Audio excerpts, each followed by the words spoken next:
Hello കൂട്ടുകാരെ, ഇന്നലെ ചപ്പാത്തിക്ക് കുഴച്ച് വെച്ച മാവാട്ടോ. പക്ഷേ ഞാൻ ചപ്പാത്തി ഉണ്ടാക്കിയില്ല. പകരം ഇന്ന് രാവിലെ ഒരു വെറൈറ്റി സാധനം ഉണ്ടാക്കണം വിചാരിച്ചു.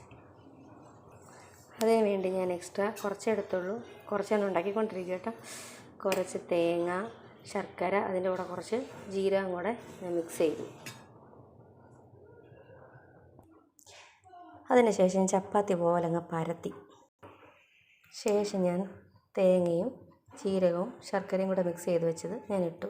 ജീരകം ഞാൻ തേങ്ങയുടെ കൂടെ ഇട്ടത് മാവിൽ, ഈ പറഞ്ഞ ചപ്പാത്തി മാവിൽ ജീരകം ഇല്ലാത്തതുകൊണ്ടാണ് ഇങ്ങനെ ഇട്ടത്. ഇത് ഇനി മടക്കും. പാനിലാണ് ഉണ്ടാക്കുന്നത്. ഞാൻ കുറച്ച് വെളിച്ചെണ്ണ ഒഴിച്ചിട്ടുണ്ട്.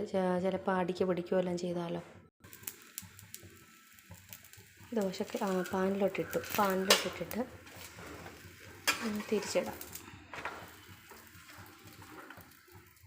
ഒരു അടപ്പ് വെച്ചിട്ട് അടച്ച് വെച്ചു.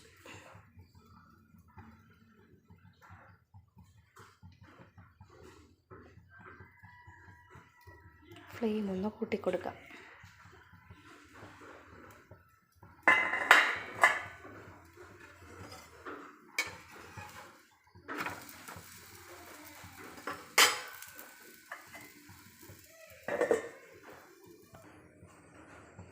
ഇത് കണ്ട് വാശാൻ പൊങ്ങി വരുന്നു.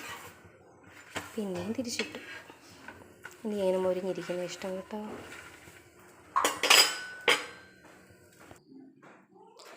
അപ്പോൾ എൻ്റെ സ്പെഷ്യൽ റെസിപ്പി ശരിയായി.